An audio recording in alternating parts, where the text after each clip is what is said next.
여러분 안녕하세요. 밤 11시 도현입니다.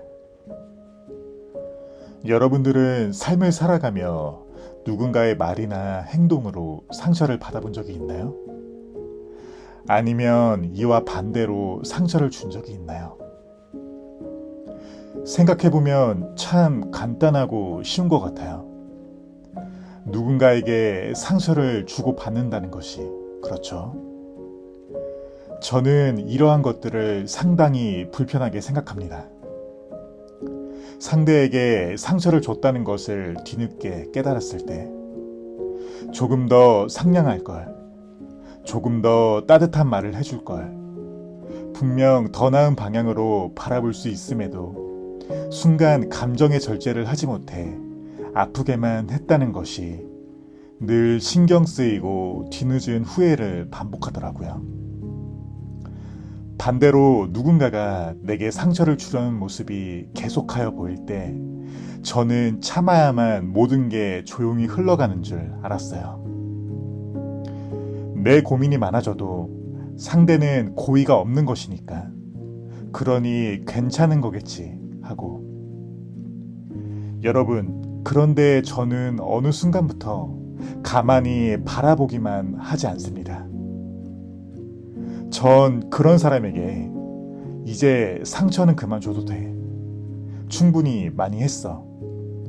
너의 행동, 언행 모두 그만둬. 라고 이야기합니다. 그래야 합니다. 내게 좋은 방향의 언행을 하지 않는 사람도 문제가 있을 수 있지만 그걸 알면서 가만히 바라보는 저 자신도 문제가 있을 수 있습니다. 불합리하다면 용기 내어 이야기했으면 좋겠습니다. 그러다 보면 분명 좋은 관계만 내 옆에 존재할 것이라고 장담합니다. 손현영 작가님의 너무 솔직해서 비밀이 많군요. 들려드리고 있습니다. 그럼 시작할게요. 50. 상처는 서로를 끌어당긴다. 안 보이게 덮어두어도 상처는 상처를 알아본다. 상처끼리의 만남이 때로 교감이나 위로가 되기도 하지만 상처를 가진 어떤 사람은 사냥감을 기다리는 포식자처럼 숨죽여 상처를 가진 다른 이를 기다린다. 그리고 상처의 냄새를 맡으면 다가가 겨우 앉은 딱지를 잡아뜯고 걸리기도 한다. 덧나버린 상처는 전염되어 가장 가까운 이를 해친다. 상처를 가진 사람은 그것이 다시 곪지 않도록 돌봐야 한다. 커지지 않도록, 덧나지 않도록, 전염되어 소중한 것이 상처 입지 않도록, 그리하여 상처로 서로를 죽이지 않도록 말이다.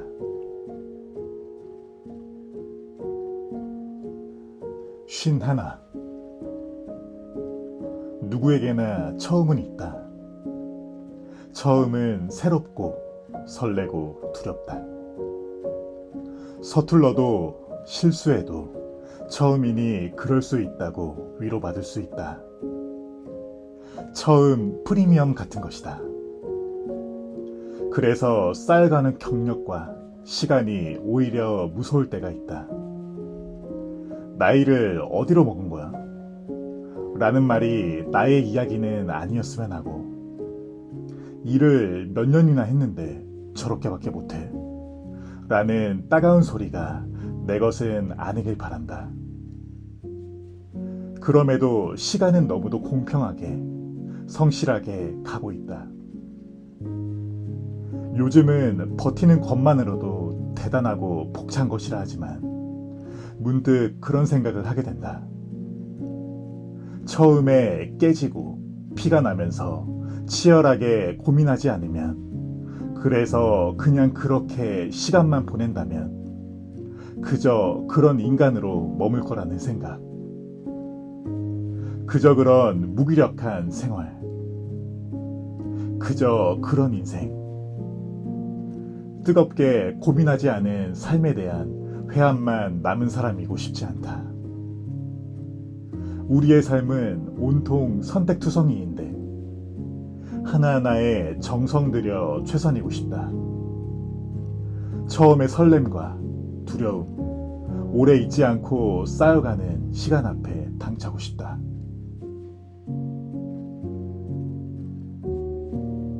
쉰둘. 가지고 있을 때는 정작 몰랐던 감정들이 왜 잃고 나서야 물밀듯 다가오는가. 남이 가진 것은 반짝반짝 빛나고 커 보이는데 내 손에만 오면 왜 부족한 것들 먼저 눈에 들어오는가.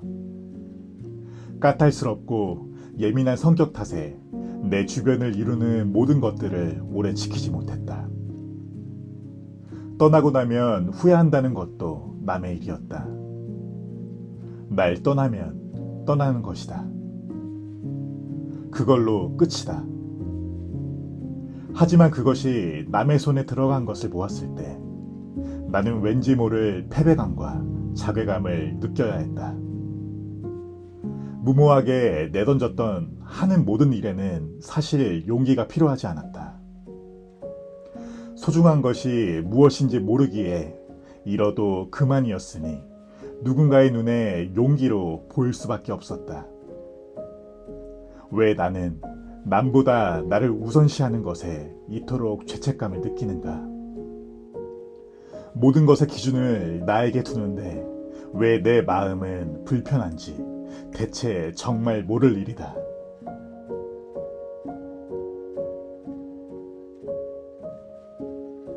쉰넷.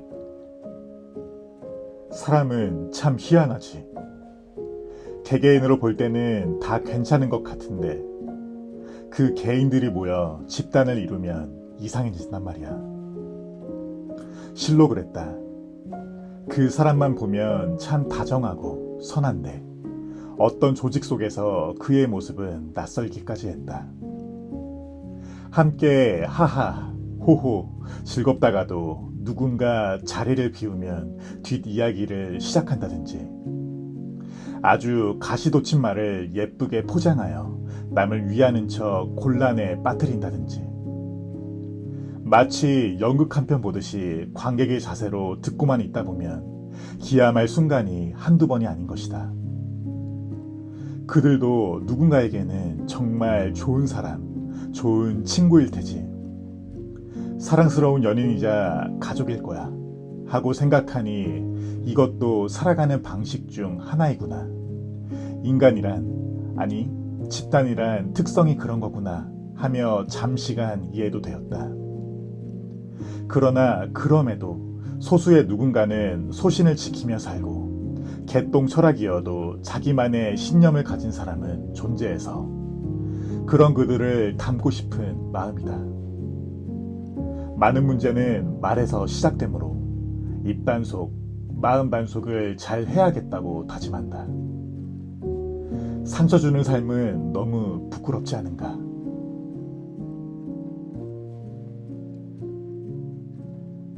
쉰여섯. 시간이 지나면 옅어지는 것들이 있다.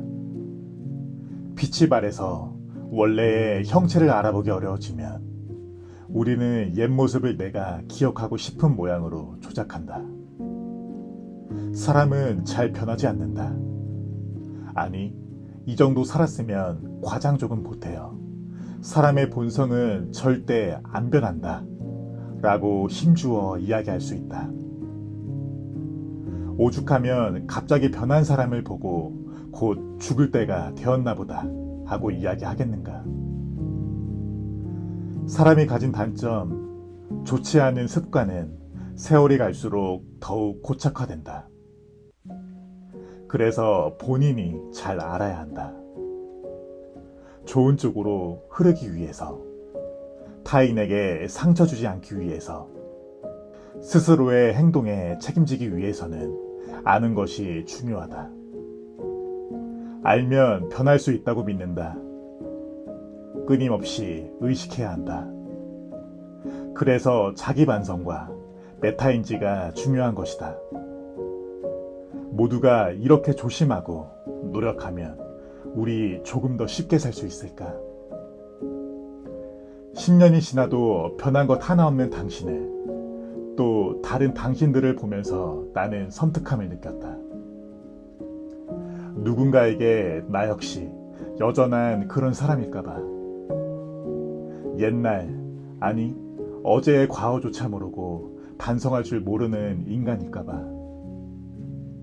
역시 남을 통해 나를 보고 내 마음부터 다스려야 함을 느낀다.